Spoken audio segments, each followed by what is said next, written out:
Hello, and thank you very much for joining me again today. And today I'm back with Mr. Tinashe Jonas. How are you, sir? It's a pleasure to be back. Okay, where is the camouflage?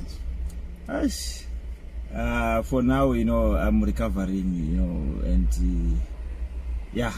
for now I'm a wounded soldier. Okay. So you were abducted on the 24th of December 2019. Yeah. And we didn't see you for almost 6 days. What happened? Can you tell the audience what happened?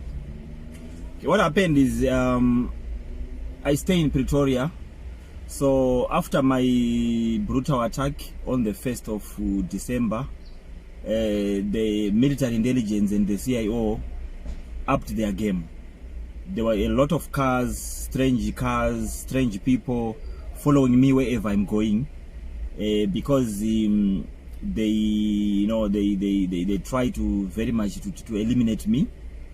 So I had to leave Pretoria to go to Cape Town. Actually, I just went to Cape Town without even people in Cape Town knowing that I'm coming. Okay. I just called them when I was in Cape Town that I'm here.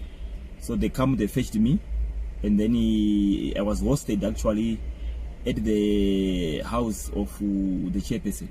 Okay. Mr. Mugwagwa. Yes. He was the one hosting me. So the mistake we did was we called for a provincial meeting of the party. Okay. At a certain place in Cape Town. Unbeknown that among these people, one is a military intelligence. Okay. So the meeting was starting at 8 p.m. From the information of these people who abducted me, by 7 p.m., 3 cars were already at the venue. So that they see us coming, arriving, which car are we using, even after the meeting. Yeah. So these cars were being used to follow me.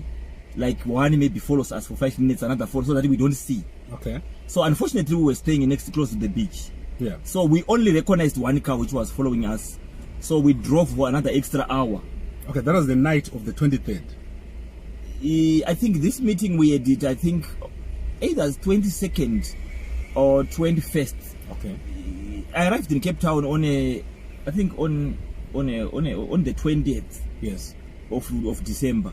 So I suspect we had a meeting on the 22nd, somewhere there. So the other 2 cars, we didn't recognize that they were following us. They realized which complex I was staying. Okay. And every day now, these cars were always parking there, the 3 of them. So one follows. Where we were going to pray, they were following us again. Yes. So they realized where I stay. They realized where we were going to pray. Okay. So after getting this routine, what then they did was planning which day to do it. And we were not aware that they know everything. Okay. So on the day in question, as we closed our eyes, because I know in Cape Town I'm not much known. Yeah. I know that I'm known in Pretoria. As we were praying, I think 3 minutes into prayer, then suddenly there was a gunshot, and then we were ordered. Actually when they shot when the bullet went off, when I heard the sound of the gun, they were already putting a mask in my face. And then I just assumed me and Mugwagwa, we were both taken, because they closed my face like a bag, maybe like Shangani bag, I'm not sure. And then we entered the car, but to me the car seemed like a 4x4, like this latest Ford double cab. And the cars, actually there were 2, but I just I realized it was one. But as we drove like an hour, where we went was like a farm, and I was like being kept in the basement of, I suspect, a house. Okay, so these guys who took you in the car, how many people were there? The car was full, like there were 4. I think we were 5 in the car. Yeah. And then there was a second car which was monitoring the whole thing. It was also, I think, 5 people, or 5 or 6. Okay. Because eventually in the basement there were about 10 in total. Okay. And these people, did they say anything in the car? Yes. Okay, what were they saying? No, they were shocked that we were only 2. They expected me to have probably because we were two praying, but they expected me to have other cars, maybe 2-3 cars of security. So Okay. they were actually shocked that we were only two. Okay. And then during the time when they took you, did you ask them anything? No, I didn't ask them because the moment you are taken by people, they take control of you. Okay. Obviously, so they are the ones who tell you what to do or they ask you questions. Okay, so they didn't ask you anything in the car? No, in the car they just wanted to know if you were only two. And I mean, in the event, maybe some guys were filming them somewhere. Okay, and they said what? Is it in Shona? They were asking Shona or in... They were speaking in Shona. Really? I think only two were speaking Ndebele, but the rest Okay. were Shona. Right, so after you drive for 1 hour, you find yourself in a basement. Yeah. With about how many guys around you? There were about 10. Two were Ndebele speaking, 8 were Shona speaking. Right, so on the first day, what happened? On the first day, it was just more of torture. Yeah, maybe. I don't know if this is visible on the screen. Yeah, I can still say. Yeah, it's a deep cut. Yeah. And then I've got a broken rib.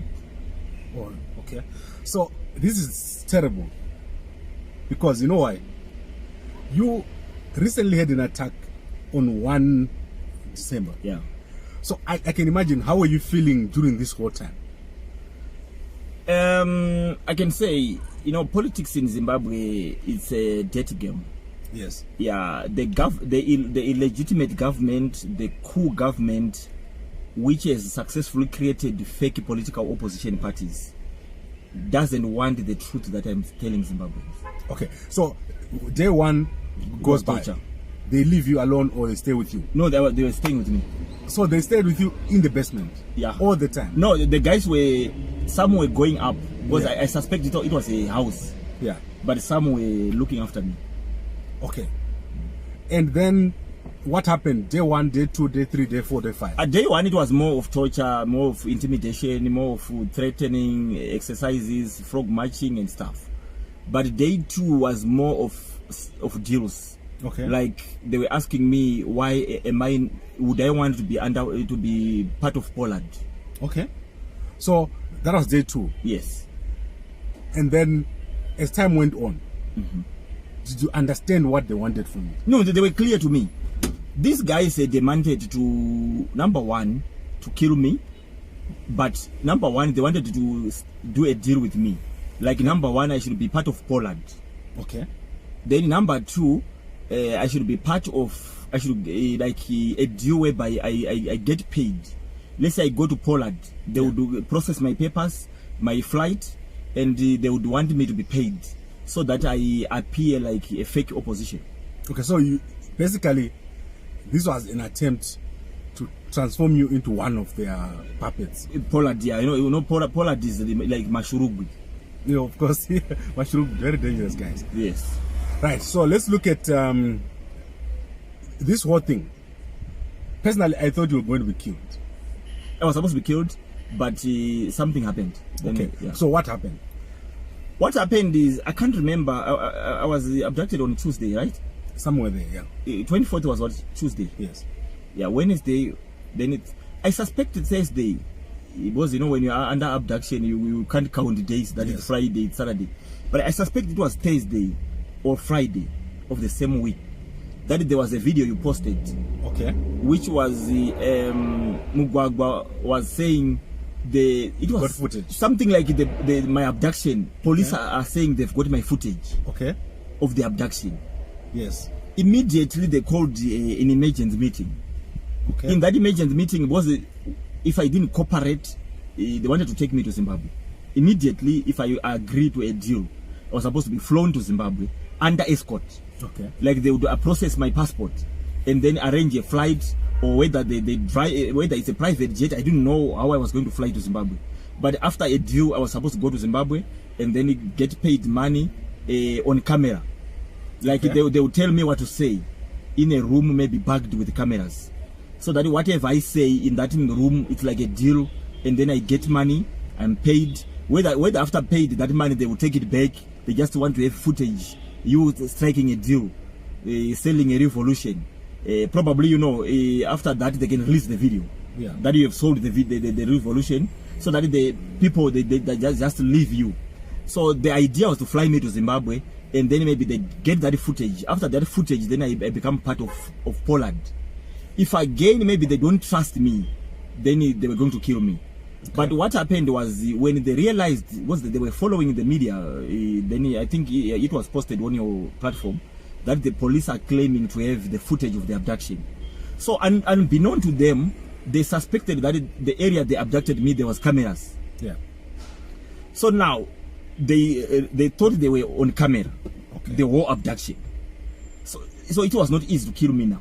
So what they did was the guys who abducted me were about 4 or 5. Yeah. They to arrange they meet the same night for them to fly back to Zimbabwe, so that they are not arrested in South Africa. Right. So then they released you. How did they release you? The way they released me was they took about 2 or 3 days in planning how to release me. So what they did was they took me to a place called Harare. Okay. Harare, it's a high density suburb under Kaelicha. Yes. So I was dropped somewhere, maybe it was, I think 3 kilometers roughly from a police station called Harare. Okay. Harare police station. And then after I was dropped, someone was like with me, like behind me, like to say, don't look back. Yeah. And then after maybe 30 minutes or so, I realized that there was no one. That guy was gone. Was gone because it was around 11 midnight. You know, 11, half past 11, almost midnight. Okay. So when I looked around me, there was no one. After probably 30 or more minutes, and then I knew that the guys are gone. So I asked some people around for a police station. They showed me that it was actually closer, Harare police station. So when I went to Harare police station, they had no transport to help me. They drove me to Kaelicha police station, where I went to see Colonel Fortune. Okay. Yeah, he's a white guy. He was the officer in charge. I think it was around 12 midnight. So Colonel Fortune arranged the transport. A certain captain and a constable, they drove me to Milnerton police station. Okay. At Milnerton police station, they called Mr. Mugwagwa, who came to fetch me. And then the following day, it was already morning. I think it was around half past 1 a.m. And then around 8, 9 a.m., that's the whole day I did meetings with the head of crime intelligence and the head of national intelligence agency for Western Cape. Okay. So I want us to end this discussion here. Yeah. Then I'm going to ask, we have in the second episode, because I want this to go on WhatsApp. Okay. And already have the minutes that can fit on WhatsApp. Okay. Is there any last thing you want to say before we close this particular session? I want to say to Zimbabweans, ZANU-PF is very serious about looting, about retaining power. We need to unite now and free our country. Without mass uprising, there's nothing. Number 1, there's ZANU-PF. Number 2, there's MDC. We need number 3, the people of Zimbabwe. Third force. I can call it the third force. Zimbabwe would be freed by ordinary Zimbabweans under third force. Hashtag third force. Forget about ZANU-PF, forget about MDC. Okay. Thank you. Right. Thank you very much, Mr. Tinashe Jonas. I don't want to strain you too much at this point. So we'll keep having these short interviews. We'll be back again this weekend and we'll continue the discussion. Thank you very much, sir. Thank you.